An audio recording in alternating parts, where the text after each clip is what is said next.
Hi friends, ഇപ്പം നമ്മുടെ റംബൂട്ടാൻ്റെ സീസണാണ്. ഇഷ്ടംപോലെ ആണ് നമുക്ക് പിടിച്ച് നിൽക്കുന്നത്. ഇത് പഴമായിട്ട് മാത്രമേ നമ്മൾ ഇതുവരെ തിന്നിട്ടുള്ളൂ. എന്നാൽ ഇത് എങ്ങനെ സൂക്ഷിച്ച് വെക്കാമെന്നുള്ളതാണ് നമ്മൾ ചിന്തിക്കുന്നത്. ഞാനിതുകൊണ്ടൊരു അച്ചാറാണ് ഉണ്ടാക്കാൻ പോകുന്നത്. അതിനായിട്ടൊരു 5 കിലോ റംബൂട്ടാൻ എടുത്തിട്ടുണ്ട്. 5 കിലോ എടുത്താൽ തന്നെ നമ്മൾ പൊളിച്ച് വരുമ്പോൾ 2 കിലോയേ ഉള്ളൂ. പിന്നെ അത് കുരു കളഞ്ഞ് വരുമ്പോഴത്തേനും മിക്കവാറും ഒരു 1/2 കിലോ 1 കിലോയ്ക്കകത്ത് നിൽക്കത്തേ ഉള്ളൂ. നമുക്കിനി ഇത് തയ്യാറാക്കാം. 5 കിലോളം നമ്മൾ ക്ലീൻ ചെയ്തെടുത്ത റംബൂട്ടാനാണ് ഇത്. ഏകദേശം ഒരു 1.5 കിലോ കാണും. ഇനി നമുക്കിതിൻ്റെ സീഡെല്ലാം കളയാം. സീഡ് കളയുമ്പോൾ നമ്മൾ കയ്യുറ ഇടുന്നത് നല്ലതാണ്. കാരണം ഇതിനകത്തൊരു അയണിൻ്റെ അംശം കൂടുതലുള്ളതുകൊണ്ട് കയ്യും നഖമൊക്കെ ഒരു ബ്ലാക്ക് കളറാവാൻ സാധ്യതയുണ്ട്. അതുപോലെ തന്നെ ഒരു പാത്രത്തിലോട്ട് തന്നെ പിടിച്ചുകൊണ്ട് വേണം നമ്മളിത് സീഡെടുത്ത് കളയാൻ. അതിൻ്റെ ജ്യൂസ് വരുന്നത് നമുക്ക് ഉപയോഗിക്കാൻ എടുക്കാം. ഇവിടെ റംബൂട്ടാനെല്ലാം സീഡ് കളഞ്ഞ് എടുത്തിട്ടുണ്ട്. കണ്ടില്ല, ഇത്രയും ദശ നമുക്ക് കിട്ടിയിട്ടുണ്ട്. ഇപ്പം 5 കിലോ എടുത്തതാണ്. ഇപ്പോൾ ഏകദേശം 1 കിലോ കഷ്ടിച്ച് കാണും. ഇനി നമുക്കിത് എങ്ങനെ തയ്യാറാക്കാം നോക്കാം.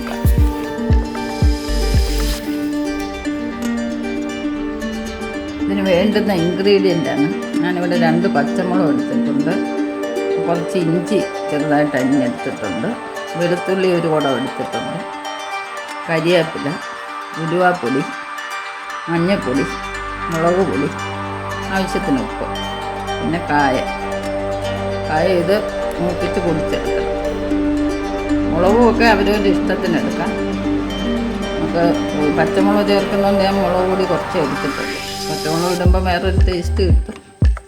ഇനി നമുക്കിത് തയ്യാറാക്കാം. ചൂടായ ചട്ടിയിലോട്ട് നമുക്ക് നല്ലെണ്ണ ഒഴിക്കാം. നല്ലെണ്ണ ഇച്ചിരി കൂടുതൽ ഒഴിക്കണം.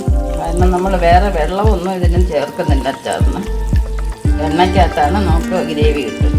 ഒന്ന് തിളച്ചു ഇതിലോട്ട് നമുക്ക് കടുക് ഇട്ട് കൊടുക്കാം. ഈ സമയത്ത് നമുക്ക് കായവും കൂടെ മൂപ്പിക്കാം. കായപ്പൊടിയാണ് ചേർക്കുന്നതെന്നുണ്ടെങ്കിൽ ലാസ്റ്റ് ചേർത്താൽ മതി. കടുകും കായവും എല്ലാം നന്നായിട്ട് മൂത്തിട്ടുണ്ട്. ഇതിലേക്ക് ഇഞ്ചി ഇത് നമുക്ക് പൊടിച്ചെടുക്കണം.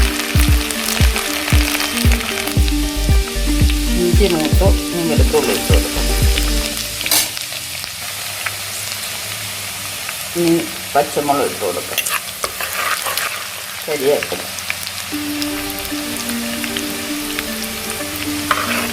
നമുക്ക് പൊടിവെള്ളമെല്ലാം ഇട്ട് കൊടുക്കും. മഞ്ഞൾപ്പൊടി, ഉലുവാപ്പൊടി, ആവശ്യത്തിന് ഉപ്പ്. പൊടിക്ക് വേണ്ടി ഉലുവ ഇടുന്നതെന്നുണ്ടെങ്കിൽ കടുക് പൊട്ടിക്കുന്നതിന് മുമ്പ് ആദ്യമേ തന്നെ ഉലുവ ഇട്ട് നോക്കും. മുളകൊക്കെ അവരവരുടെ ആവശ്യത്തിന് വേണം ചേർക്കാൻ. പച്ചമുളക് ഇട്ടത് കൊണ്ടാണ് ഞാൻ മറ്റൊരു മുളക് പ്രത്യേകിച്ച് കടുക് വറുക്കാൻ ഇടാഞ്ഞത്. ഒരുവിധം വരണ്ടിട്ടുണ്ട്. നമുക്ക് തീ ഓഫ് ചെയ്യാം. പ്രത്യേകം ശ്രദ്ധിക്കുക, നമ്മൾ റംബൂട്ടാൻ അച്ചാർ എടുക്കുമ്പോൾ നമ്മൾ ഇരുമ്പ് ചട്ടിയിൽ എടുക്കാതിരിക്കുക. കാരണം ഇരുമ്പിൻ്റെ നിറവും റംബൂട്ടാൻ വരുന്ന നിറവോടാകുമ്പോൾ ആ നാച്ചുറൽ കളറങ്ങ് മാറാൻ സാധ്യതയുണ്ട്. അതുകൊണ്ട് ഇങ്ങനെ മൺകലത്തിലോ അല്ലാത്ത തവയിലോ എന്തെങ്കിലും എടുക്കും. ഇരുമ്പ് ചട്ടി ഉപയോഗിക്കാതിരിക്കും. ഇനി ഇത് ഒരുവിധം ആറിയിട്ടുണ്ട്. ചൂടോടിടരുത്. ചൂടോടിട്ടാൽ റംബൂട്ടാൻ വെന്ത് പോകും. അതിൻ്റെ ആ ഒരു ക്രിസ്പ്നെസ് വേണം നമുക്ക്. കാരണം വേവാതെ തന്നെ അതങ്ങനെ കിടക്കുന്നതാണ് രുചി. ഇപ്പോൾ ഒരുവിധം ആറിയിട്ടുണ്ട്. ഈ ആറിയ ഇതിലോട്ട് നമുക്ക് ഗ്രേവിയോട് കൂടിയുള്ള റംബൂട്ടാനായില്ല. നമുക്കിനി കായം പൊടിച്ചത് ഇടാം. കണ്ടില്ലേ, നല്ലതുപോലെ ആയിട്ടുണ്ട്. ഇനി ഇത് ഒന്നുകൂടെ തണുത്തതിന് ശേഷം നമുക്ക് എയർടൈറ്റുള്ള കുപ്പിയിൽ ഇട്ട് വെക്കണം. എത്ര നാൾ വേണമെങ്കിലും ഇരിക്കും. എണ്ണയാണ് നമ്മൾ ചേർത്തേക്കുന്നത്. പൂപ്പലൊന്നും അടിക്കത്തില്ല. വെള്ളം നനവില്ലെന്ന് ഉറപ്പാക്കണം നമ്മൾ വെക്കുന്ന കുപ്പിയിൽ. കണ്ടില്ലേ, എല്ലാവരും ട്രൈ ചെയ്ത് നോക്കുക. ഇത് ആരും അധികം പരീക്ഷിച്ചിട്ടില്ല എന്നാണ് എനിക്ക് തോന്നുന്നത്. ഇനി എല്ലാവരുടെയും വീട്ടിൽ റംബൂട്ടാൻ ഉണ്ടെങ്കിൽ ഇങ്ങനെയൊക്കെയുള്ള ഐറ്റങ്ങൾ ഉണ്ടാക്കി ഉപയോഗിക്കാൻ നോക്കാം. അതുപോലെ തന്നെ കുട്ടികൾക്ക് കൊടുക്കുമ്പോൾ നമുക്കിതുപോലെ അതിൻ്റെ കുരു കളഞ്ഞിട്ട് ഒരു പ്ലേറ്റിനകത്തിട്ട് സ്പൂണും വെച്ച് കൊടുത്തു കഴിഞ്ഞാൽ കുട്ടികൾക്ക് കഴിക്കാൻ ഒക്കും. അരി കൊടുക്കരുത് ഒരു കാരണവശാലും, കാരണം ജന്നി പോകും എളുപ്പം. കണ്ടില്ലേ, നല്ല റംബൂട്ടാൻ അച്ചാറാണ് ഇത്. എല്ലാവരും ട്രൈ ചെയ്ത് നോക്കാം. ഉപ്പും മധുരവും പുളിയും എല്ലാം ഉണ്ട്. നമുക്ക് പ്രത്യേകിച്ച് പഞ്ചസാരയോ പുളിയോ ഒന്നും തന്നെ ചേർക്കേണ്ട കാര്യമില്ല. എണ്ണയും റംബൂട്ടാൻ ജ്യൂസ് കൂടെ ആയപ്പോഴത്തേന് ആവശ്യത്തിനുള്ള ഗ്രേവി നമുക്ക് കിട്ടിയിട്ടുണ്ട്. സ്വാദിഷ്ടമായ റംബൂട്ടാൻ അച്ചാർ റെഡിയായിരിക്കുന്നു.